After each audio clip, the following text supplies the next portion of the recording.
You know, we just saw how important our first responders are with Hurricane Iselle and Julio approaching our shores. And if the worst would have happened, we would have called on all of our first responders, including the great team from EMS. I mean, they're out there every day, every single day, saving lives.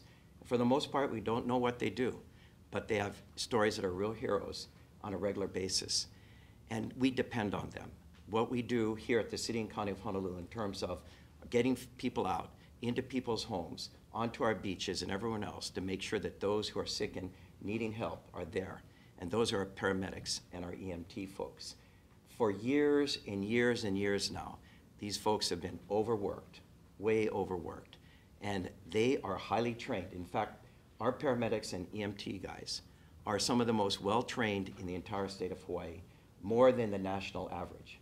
And we're really proud of that. And they work really hard to be on the cutting edge of the best techniques, the best procedures in saving lives.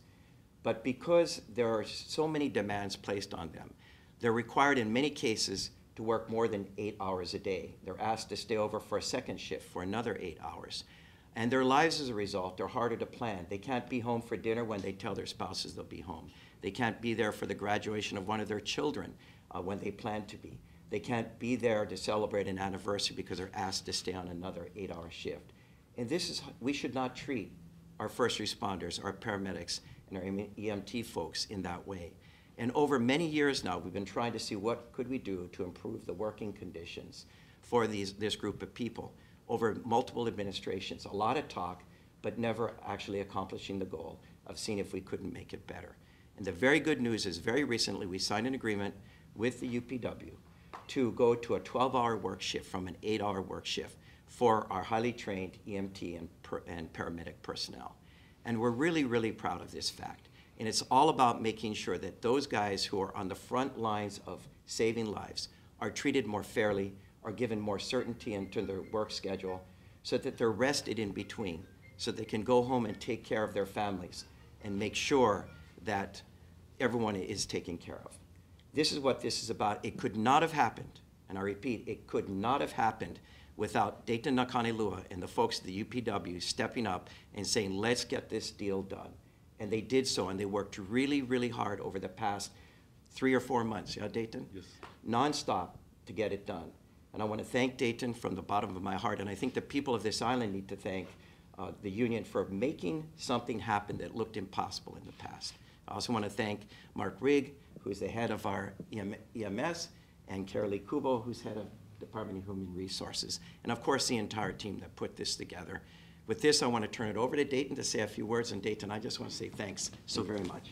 Thank you. There we go. Well, thank you, Mr. Mayor, and good morning. It is indeed a pleasure to be here, to be part of this announcement of this very, very important change in the operations of the emergency medical services on the island of Oahu. This change is in the form of a pilot program.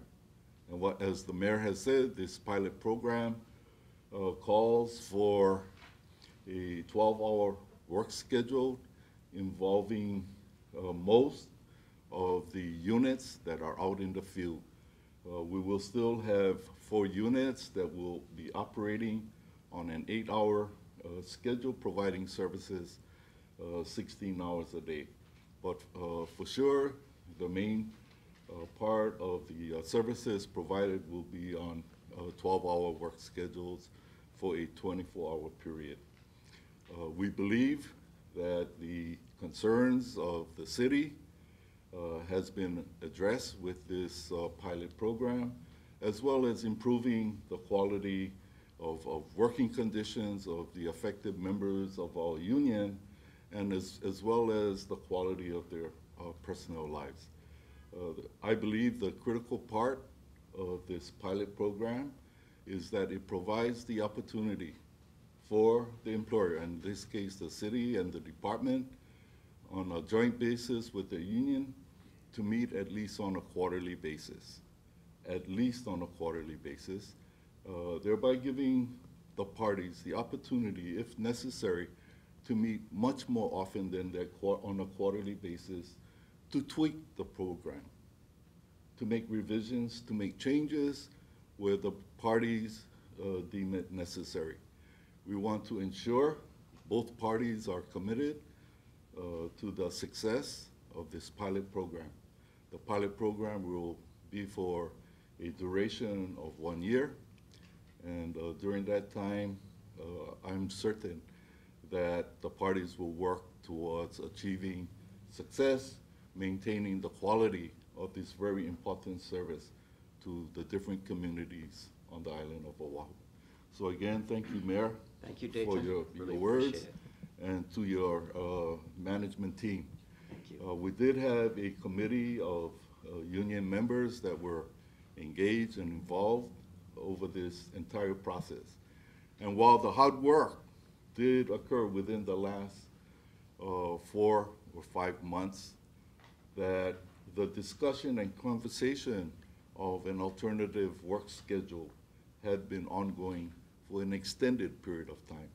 So again, I want to thank you, Mayor, for your effort in this initiative as well. Without your leadership, without your commitment to the members of this union, but more certainly to the public, those of your constituents made this negotiations a success. And thank you so very much. Thanks for those kind words, and thanks for your teamwork on this. Thank you.